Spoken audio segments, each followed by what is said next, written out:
Senator Pangilinan was a student activist during his college years.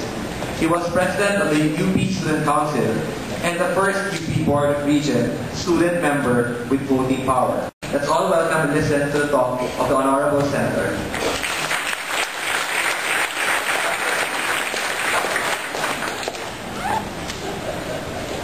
Maraming salamat. Magandang hapon sa kanila lahat, sa ating mga kapwa tagapagsalita, at sa lahat na narito ngayon. Magandang hapon. 22 years ago today, I was 21. And citizens from all walks of life that began to converge along Edsa to provide support for the breakaway group of then Minister Juan Ponce Enrile and General Fidel Ramos, who were both called up in Camp Aguinaldo after declaring their withdrawal of support from the Marcos dictatorship. 3 days later, Marcos fled and democracy in the country was restored after 14 years of dictatorial rule. The issues that hounded the Marcos regime then were numerous, but among the first on the list were human rights violations, corruption, poverty, insurgency, underdevelopment. Today, after 22 years, it is very disheartening. I'm now 44. The issues of corruption, human rights violations, the insurgency, poverty continue to haunt us, continue to plague our nation. One therefore cannot help conclude that we have not moved as quickly as we had hoped in the last 2 decades. And this becomes even more apparent when you compare our situation with respect to how other nations in the region have progressed given the same period. That we did not move at all. Data will show that from the period 1981 to 2001, the per capita incomes of China, Malaysia, and Thailand grew in tremendous fashion. China grew by some 400% in terms of per capita income, Malaysia by 150%, and Thailand by 100%. In the same period, same 20-year period, the per capita income of the Philippines remained the same. It didn't grow. 0% from 81 to 2001. They say today, 5 years after 2001, it has grown a bit, 0.75%. We slept for 20 years. And to make things worse, today, as I speak before you, we find ourselves again embroiled in another national political controversy that involves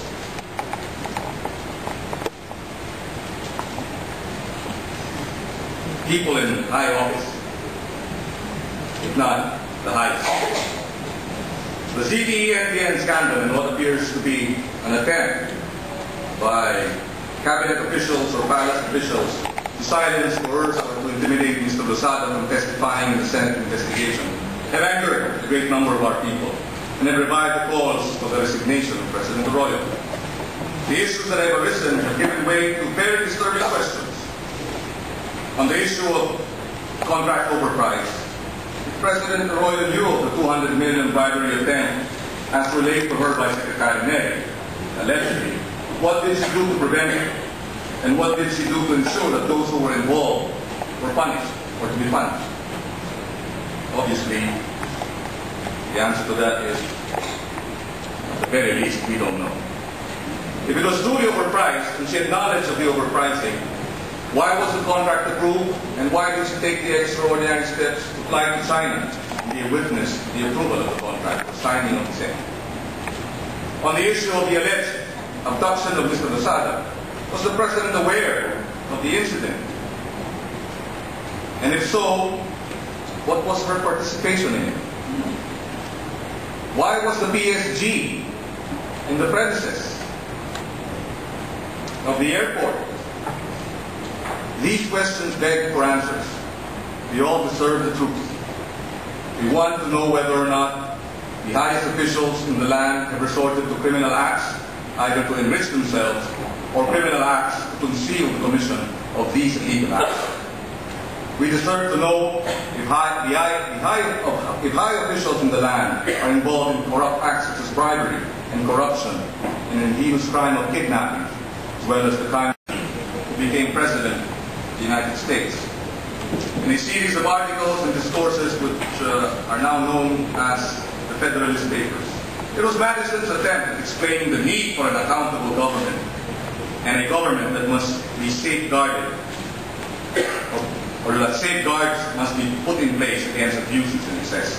The idea of government possessing all the powers necessary to run a nation had with it the inherent potential of abuse. Makapangyarihan, that the people would surrender all their powers to a single government required that government be made accountable for its official acts, and that in order for there to be safeguards against abuse of power or corruption by high political office, a government must be structured in a manner that certain branches act as a check on other branches. Hence the idea of creating separate branches, so that governmental power is not concentrated in one single entity, but that is diffused to three equal powers that provide systems of checks and balances on each of the branches: the executive, the legislative, and the judicial branches. Thus, the principle of co-equal branches came forward. It is this presidential system of governance that characterizes our own constitutional democracy.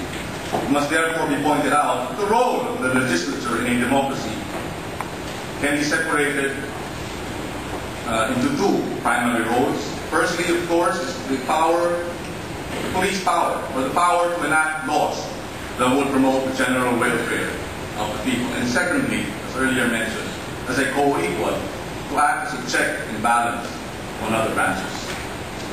Hence, acting as a check and a balance on other branches of government, I am proud to say, at least in the past 4 or 5 years, that the Senate has taken on the task of remaining independent, remaining vigilant, and remaining perhaps only 1, 2, or 3 remaining institutions that can stand up to the abuses and excesses of Malacanang effectively. We are not grandstanding. We are acting as a check and balance. And allow me to show why we are not grandstanding. Perhaps some are individually, but collectively, our record will show.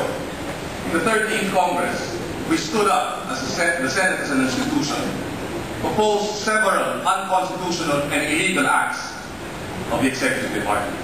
We stood up against EO 464. We stood up against Proclamation 1017. We stood up against Calibrated People's Response. We stood up against, and in all these instances, the Supreme Court upheld the position of the Senate. The Supreme Court does not engage in grandstanding. It looks at the issues squarely. It faces the issues, weighs things, and decides. And in these instances, repeatedly, the Supreme Court found this executive department, found the President, found the executive department in excess, in violation of the Constitution.